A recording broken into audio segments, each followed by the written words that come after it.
I live and work on a farm. I've been there for a little over 4 years. I deployed to Afghanistan 3 times. I deployed to Iraq twice, and then a training mission in Africa. When I got out and I was like, whew, I'm out. I'm gonna go live.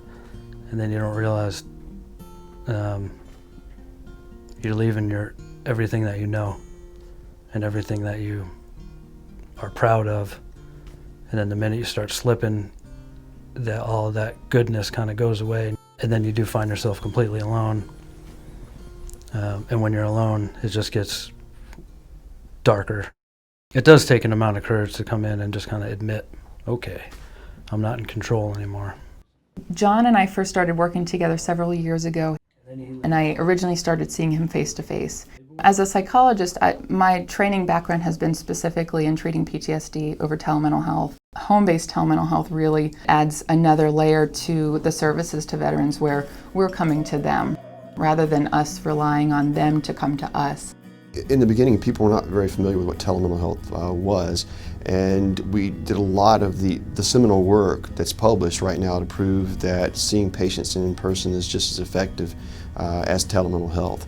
We've taken this beyond just telemental health into a clinic now to telemental health into someone's home.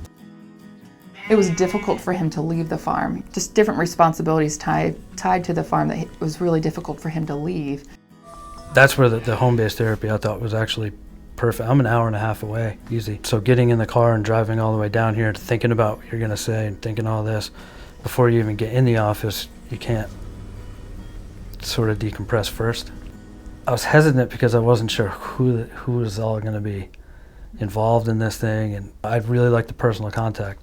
But the minute you're in it and she's sitting right on the screen, I'm like, oh, you're on my kitchen table. The goals are to basically deliver the best practice that we have in the same way that you would in a face-to-face visit. It worked great for me because I knew when it was coming up, I can get a few things done and then actually get settled in, be comfortable without any sort of distraction interfering, and log on, and it's like someone coming to your house.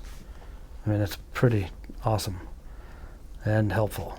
For me on the farm, that was just that much easier because that's where my work was anyway.